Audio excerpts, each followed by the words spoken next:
Today we are tackling a question that stirs up so much debate. Should a woman ever make the first move? Some people will say absolutely not, let the man lead. Others will tell you, girl, it's 2024, go after what you want. So what is the truth? Should you sit back and wait for him to approach, or it is okay to take action? Well, here's the thing. It's not about whether you should or should not make the first move. It's about how you do it while staying in your feminine energy. So today we are diving into the psychology behind attraction and pursuit, how to make a first move without chasing, and the key to sparking his interest while keeping your feminine allure. If you ever wonder whether making the first move kills attraction or actually works in your favor, this video is for you. Let's get into it. So something that you need to understand is that men are wired to pursue it, but that doesn't mean you have to be passive. Let's start talking about biology for a second.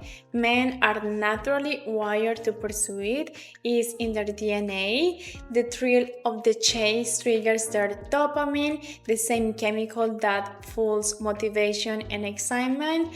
But here is where a lot of women get confused. Allowing a man to pursue it doesn't mean you have to be completely passive.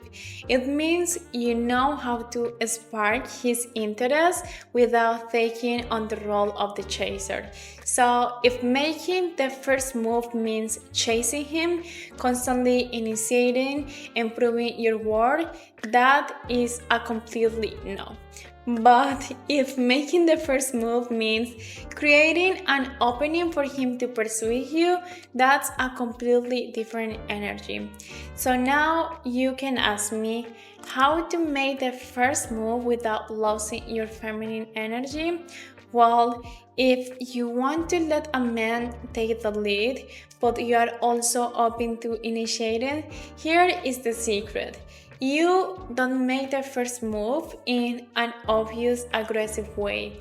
You make it in a way that invites him to step forward. Step 1, eye contact and body language.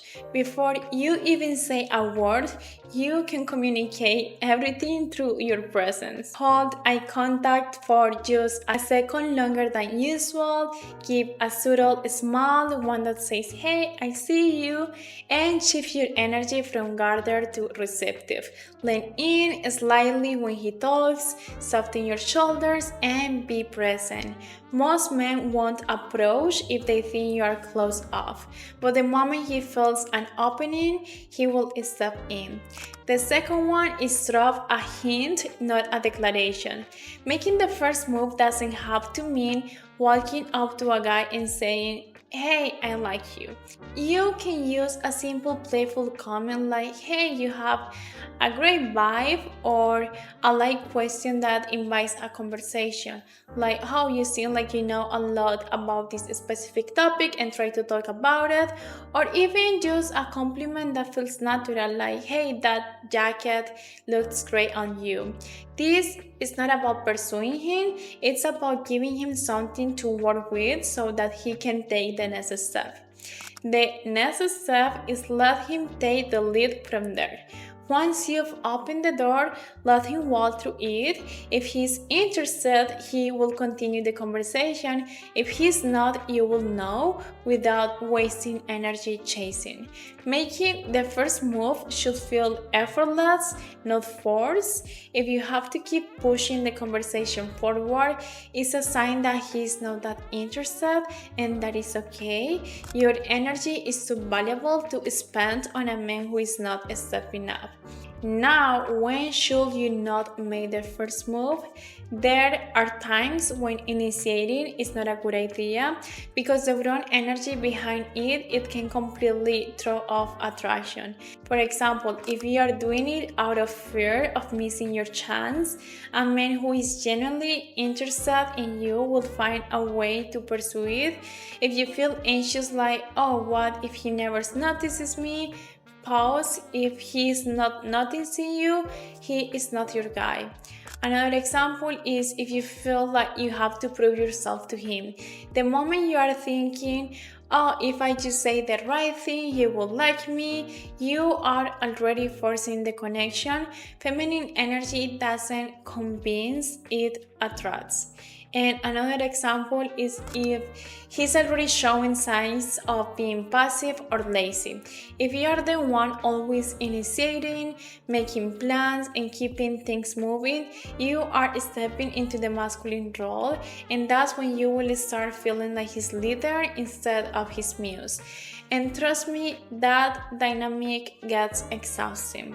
So, the final takeaway here is a high value woman never chases, but she also doesn't sit back and wait for life to happen to her. If you are interested in someone, you can show some interest in a way that invites him to step forward. This is more like the feminine way. Let your body language do some of the talking, making it easy for him to start a conversation.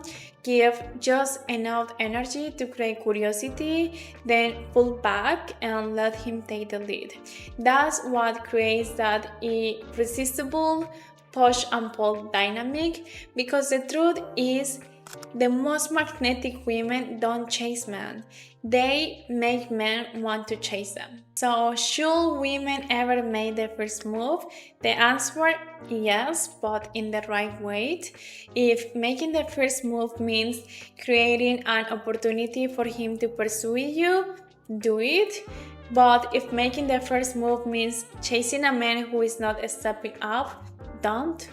If making the first moves means radiating openness, playfulness, and confidence, it will always work in your favor. So, next time you see a man that you are interested in, smile, make eye contact, give him something to work with, and then let the energy unfold naturally. Now, I would like to know, have you ever made the first move? Did it work out or did it backfire? Let's share your answers in the comments. And if you love this video, don't forget to like, subscribe, and turn on notifications for more conversations into feminine energy, love, and personal growth. Thank you for watching, and I will see you in the next one.